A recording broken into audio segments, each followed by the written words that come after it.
So hello friends, welcome back to our YouTube channel. दोस्तों, आज हम स्टार्ट करने जा रहे हैं हमारे चैप्टर थर्ड का मेटल्स एंड नॉन मेटल्स का रिएक्टिविटी सीरीज पार्ट। तो दोस्तों, प्रीवियस वीडियो में हमने किया था केमिकल प्रॉपर्टीज ऑफ मेटल, और अब हम करेंगे रिएक्टिविटी सीरीज। तो दोस्तों, आइए जानते हैं रिएक्टिविटी सीरीज क्या होता है। तो दोस्तों, रिएक्टिविटी सीरीज करने से पहले हम ये जानते हैं कि रिएक्टिविटी क्या होता है। रिएक्टिविटी क्या होता है। अब रिएक्टिविटी होता है, अगर मेटल्स की बात करें कि वो कितनी जल्दी अपने इलेक्ट्रॉन को लूज़ करेंगे, तो वो उसकी क्या होती है, रिएक्टिविटी होती है। अब किसी के मतलब जैसे ऑक्सीजन के साथ किसी ने रिएक्ट करना है, तो वो कितनी जल्दी ऑक्सीजन के साथ रिएक्ट करेगा, उसको हम रिएक्टिविटी कहेंगे। अब इसकी डेफिनेशन बात करें तो the tendency of metal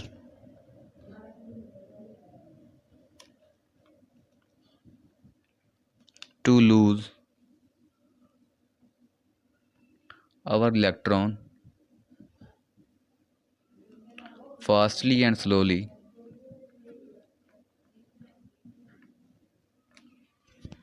is known as its reactivity।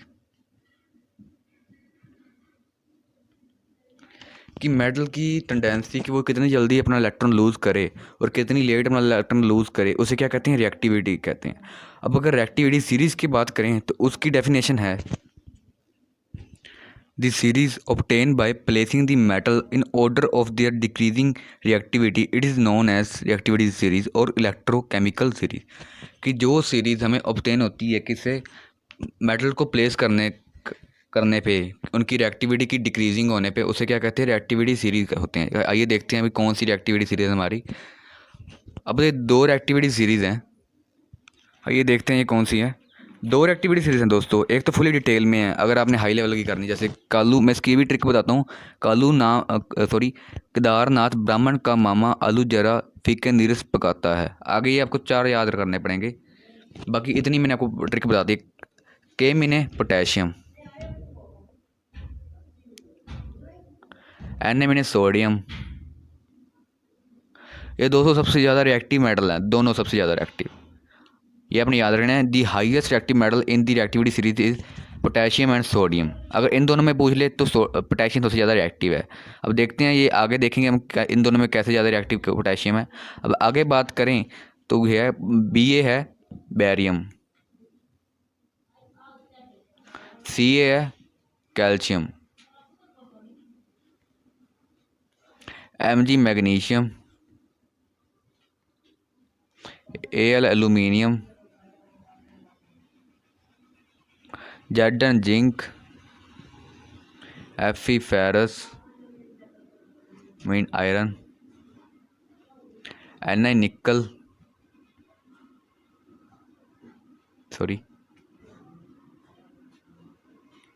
Pb lead, H hydrogen. दोस्तों, ये हाइड्रोजन जो है रिएक्टिविटी सीरीज में डाल तो देते हैं, पर ये ना ही नॉन मेटल है या ना ही मेटल है।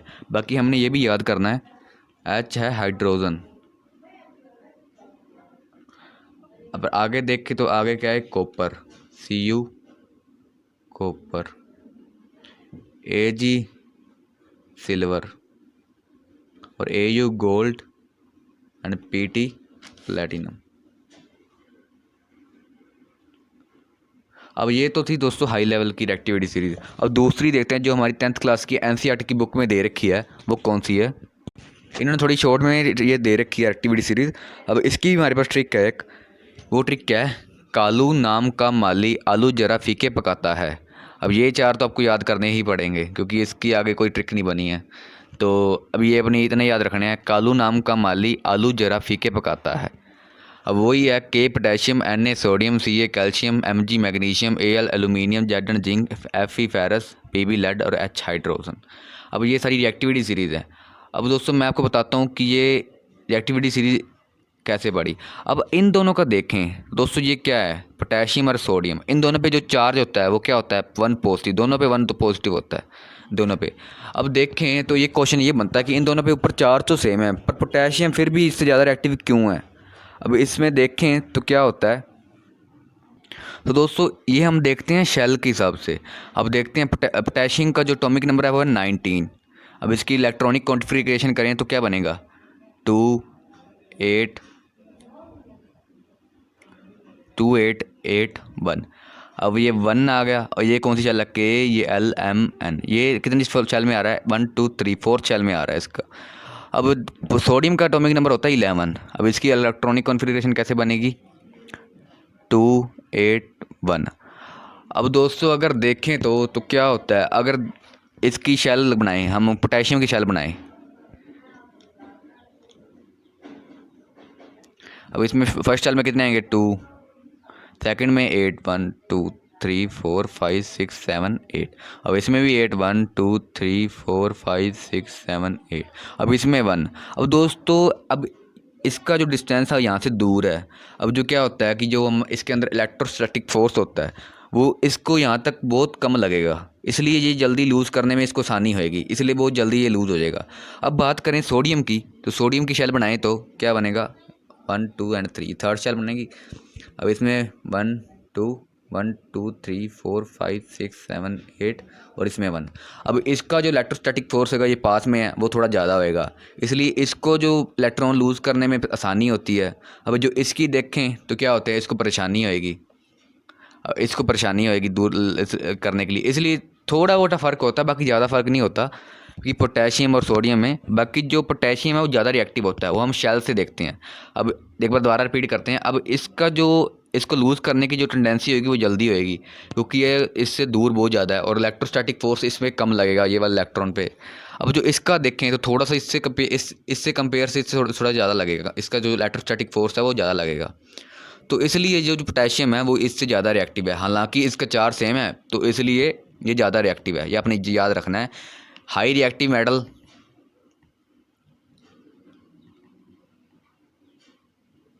कौन सा है, पोटेशियम, इसका केमिकल सिंबल के है, ठीक है। अब बात करें लीस्ट रिएक्टिव मेटल की, तो लीस्ट में कौन सा आ रहा है, प्लैटिनम आ रहा, प्लैटिनम आ रहा है। तो लीस्ट रिएक्टिव मेटल ये भी आपने याद रखना है, LEAST, लीस्ट रिएक्टिव मेटल। तो कौन सा है, PT, शॉर्ट फॉर्म लिख रहा हूँ, प्लैटिनम। ओके, आइए आगे देखते हैं। तो दोस्तों अब एक बार हमारा हम रिएक्टिविटी सीरीज देखते हैं। पोटेशियम अगर हम फुल में देखें तो कालू नाम का माली आलू जरा फीके पकाता है। आगे देखें तो आगे सिंपल है, CuAgHgAuPt,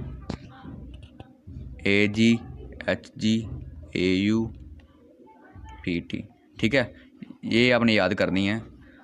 अब इनमें सबसे ज़्यादा रिएक्टिव मेटल ये दो हैं, ठीक है, लीस्ट रिएक्टिव मेटल ये सारे हैं, और जो ना ही ज़्यादा रिएक्टिव हैं ना ही ज़्यादा मतलब भी सिंपल हैं, और वो देखें तो वो ये 3 हैं। अब ये पोटेशियम और सोडियम ये किसी भी अगर रिएक्शन की बात करें तो ये वाटर के साथ रिएक्शन की बात करें तो ये किसी भी वाटर के साथ रिएक्ट कर सकते हैं, ये कोल्ड के साथ भी कर सकते हैं, क्योंकि ये बहुत ज़्यादा रिएक्टिव हैं, बहुत ज़्यादा रिएक्टिव हैं। अगर कैल्शियम, मैग्नीशियम और एल्यूमिनियम की बात करें तो कैल्शियम तो कोल्ड वाटर के साथ कर रहा था, वोलेंटली करता है, ये कर जाता है, इसकी बात अलग है। अब ये तीनों चारों की करें, सॉरी इन तीनों की करें तो ये करते हैं स्टीम के साथ, एल्यूमिनियम, जिंक और फेरस ये स्टीम के साथ करते हैं, ठीक है। और जो मैग्नीशियम है ये और दोनों समझ लो सेम है, ये भी किसके साथ करता है, ये भी किसी के साथ कर सकता है, बाकी हम इसको किसी के साथ भी करा सकते हैं, कोल्ड के साथ भी और हॉट के साथ भी। और दोस्तों एक क्वेश्चन और आता है कि कौन से 2 मेटल हैं अगर उनको हम ओपन में छोड़ें तो वो कैच फायर कर लेते हैं, वो बहुत ही ज़्यादा रिएक्टिव ही होंगे अगर देखें तो, क्योंकि वो ओपन में छोड़ें तो ऐसा कोई भी मेटल नहीं है भी वो कैच फायर कर लेगा। बाकी है ऐसा 2 मेटल हैं, वो कौन से हैं, सोडियम और पोटेशियम। ये दोनों ऐसे मेटल हैं कि इसको खुले में छोड़ें और इसको ओपन में छोड़ें तो ये क्या कर लेते हैं, फायर को कैच कर लेते हैं, ये भी आपने याद रखना है। अब आगे देखते हैं। दोस्तों आपको मैंने एक चीज़ बतानी थी, वो क्या थी कि जब भी कोई भी मेटल है, जैसे मैग्नीशियम और मैग्नीज को छोड़ के अगर कोई भी HNO3 के साथ रिएक्ट करता है तो वो H2O फॉर्म करता है, H2 और H2 रिलीज़ नहीं करता। ये कैसे हम देखते हैं, जैसे हमने करवाई, अगर हम करवाते हैं फेरस की HNO3 के साथ तो ये क्या बनता है, Fe, तो ये क्या बनेगा, FeNO3। 3 ट्वाइस प्लस में H2O। अब ये H2O क्यों बना, क्योंकि ये अगर एसिड है पर ये इसमें एक क्या चक्कर है कि ये ऑक्सीडाइजेशन एजेंट है। ये जब H2 बनती है उसके साथ के साथ ऑक्सीडेशन करवा देता है, इसलिए H2O H2 फॉर्म होती है। अब बात करें मैग्नीशियम और मैग्नीज की, मैग्नीशियम की कराएं तो क्या बनेगा HNO3, ये क्या बना MgNO3 ट्वाइस प्लस में H2। अब ये क्या सौदा हुआ। अब इसमें देखें तो मैग्नीशियम क्या है, रिड्यूसिंग एजेंट है बहुत ज़्यादा तगड़ा। अब ये क्या करता है, अभी रिड्यूसिंग करवा देता है उसकी, जितनी जल्दी वो H2O नहीं बनता उससे पहले वो क्या करता है उसकी रिडक्शन करा देता है, इसलिए वो H2 फॉर्म कर देता है। और मैग्नीशियम भी यही काम करता है, मैग्नीशियम भी स्ट्रॉन्ग है, रिडक्शन एजेंट है, तो वो भी क्या कराता है रिडक्शन कराता है, वही अपने साथ जोड़ लेता है। बस यही चक्कर था और कोई चक्कर नहीं है। दोस्तों एक्वा रीज स्टार्ट करने से पहले हम देखते हैं एक बार रिएक्टिविटी सीरीज एक बार लिखते हैं। तो वो रिएक्टिविटी सीरीज़ क्या थी, मैंने आपको बताई थी क्या थी। कालू नाम का माली आलू जरा फीके पकाता है। आगे क्या था, CUAGAUPT। तो दोस्तों इसमें बात करें तो जो हाइड्रोजन के नीचे वाले जो एलिमेंट हैं, जो मेटल्स हैं, वो क्या अगर रिएक्शन कराएं, अगर हाइड्रोजन की रिएक्शन कराएं किसी के साथ भी कराएं, अगर चलो मान लो AU मान लो, गोल्ड मान लो, तो वो इसको डिस्प्लेस कर पाएगा, मुझे आप बताइए। अब वैसे तो हम देखते हैं कि एसिड प्लस मेटल तो क्या बनता है, साल्ट प्लस H2। पर अगर बात करें इनके नीचे वाली सारे मेटल्स की, क्या वो डिस्प्लेस कर पाएंगे इसको, नहीं ना। तो इसीलिए हम इसका क्या बनाते हैं एक्वा रेजिया, कि वो इसके साथ रिएक्ट कर जाएं। तो पर रिएक्टिव के नहीं होते, बस करोजिव के लिए होते हैं, इसको रिफाइनिंग करने के लिए, मतलब उसको साफ़ करने के लिए। तो क्या होता है आइए देखते हैं एक्वा रेजिया क्या होता है। पहले एक बार हम कोई एग्जांपल लेते हैं, जैसे AU की हम H2SO4 के साथ रिएक्शन कराएं, क्या ये पॉसिबल हो पाएगी, क्या ये AuSO4 बन पाएगा, नहीं ये नहीं बन पाएगा।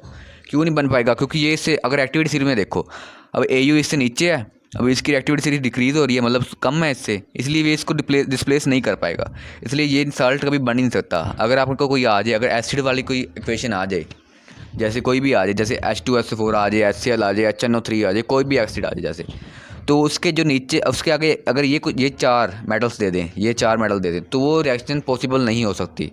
आपने चुप करके टिक लगाना है कि वो रिएक्शन पॉसिबल हो ही नहीं सकती, ठीक है। अब बात करते हैं कि जो एसिड है वो करोजिव बहुत होता है। अगर हमने किसी चीज़ को साफ़ करना है तो वो क्या साफ़ हो पाएगी, अगर हमने जो हमारा जो गोल्ड है, हमने उसको H2SO4 क्या उसको साफ़ कर पाएगा, नहीं। इसलिए अगर हम ज्वेलर्स के पास जाएं तो हम उसके कोई भी हमारी ऑर्नामेंट्स हमको उसको साफ़ करने के लिए देते हैं, तो वो क्या करते हैं एक्वा रेजिया बनाते हैं। अब एक्वा रेजिया में क्या होता है कि HCl और HNO3 का मिक्सचर होता है, उससे क्या होता है कि हमारे वो ऑर्नामेंट साफ़ कर देता है, ठीक है। अब देखते हैं भाई वो एक्वा रेजिया में होता क्या है, उसमें होता है HCl और क्या होता है HNO3। अब ये किस रेशो में लेते हैं, ये 3:1 में लेते हैं। अब HCl अगर 30 ml लेंगे तो HNO3 उनको 10 ml लेना पड़ेगा। ये पूरा बैलेंस होता है, अगर थोड़ा मोटा ऊपर नीचे हो जाए तो वो हमारे ऑर्नामेंट्स को ख़राब ही करेगा। अगर अब ये इसलिए यूज़ होता है हमारे ऑर्नामेंट्स को साफ़ करने के लिए, गोल्ड को रिफ़ाइन करने के लिए। It is use for refine the gold, okay. ये किस लिए यूज़ होता है, हमारे गोल्ड को रिफ़ाइन करने के लिए, उसकी ऊपर वाली जो परत होती है उसको हटाने के लिए। अब ज़्यादातर देखें तो वो एक्वा रेजिया बनाते हैं, और एक्वा रेजिया से क्या बनता है, नाइट्रस एसिड बनता है, नाइट्रस एसिड। ये वो कभी भी बना के नहीं रखते, वो साथ के साथ ही बनाते हैं। अगर वो बना के रख दें, अगर वो 1-2 दिन पड़ा रहा, तो वो फिर से HCl और HNO3 अलग अलग हो जाते हैं।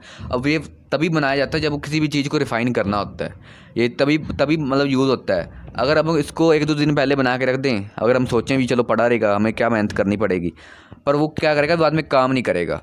इसलिए वो क्या होता है उसी टाइम ही बनाते हैं एक्वा रेजिया को जो मिक्सचर होता है। अब देखते हैं ये इसकी डेफिनेशन देखते हैं। It is a freshly prepared mixture of concentrated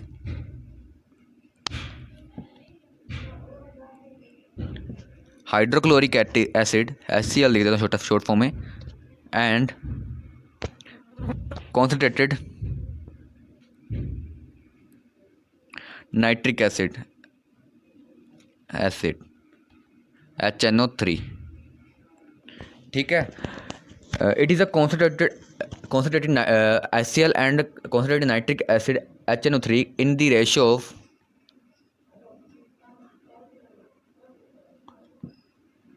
3:1। ये 3:1 आपने याद रखना, ये बहुत ही ज़्यादा इंपॉर्टेंट है। अब ये क्या होता है, इसके यूज़ क्या होते हैं, यूज़ देखें तो it can dissolve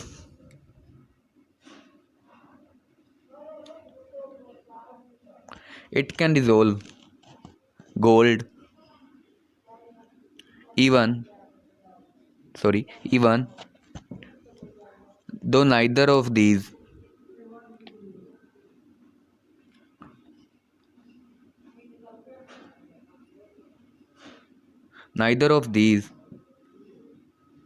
acid do so alone।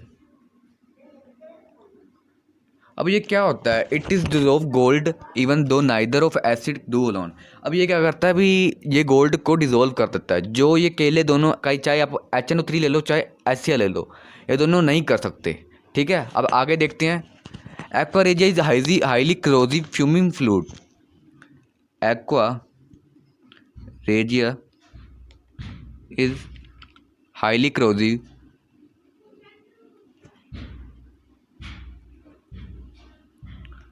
Fuming fluid.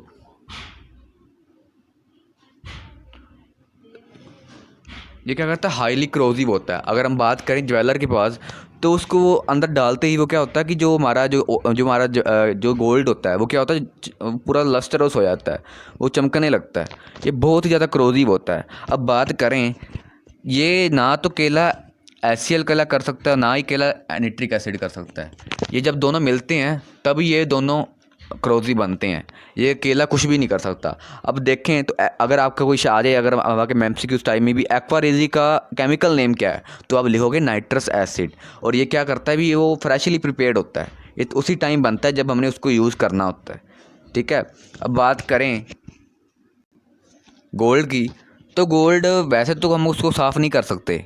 अगर हम केला HCl ले लें चाहे नाइट्रिक एसिड ले लें, अब उसको अगर साफ़ करना है, अगर ऊपर से उसको डर्टनेस हटानी है, तो हम एक्वा रेजिया बनाएंगे। आपने ये याद रखना है भी, aqua regia is a freshly prepared mixture of concentrated HCl and concentrated nitric acid in the ratio of 3:1। ये आपने याद रखना है कि 30 ml अगर हम HCl लें तो हम 10 ml क्या लेंगे, नाइट्रिक एसिड। और इन दोनों को मिलने से क्या बनता है, नाइट्रस एसिड। वो कुछ समय के लिए बनता है, कोई 1 आवर 2 आवर के लगा लो।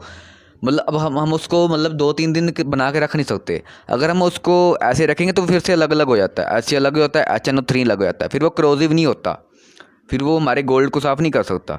इसलिए आपने याद रखना है भी, एक्वा रेजिया किसके लिए यूज़ होता है, एक्वा रेजिया यूज़ होता है गोल्ड को रिफ़ाइन करने के लिए। ठीक है, तो दोस्तों ये था हमारा आज का एक्वा रेजिया।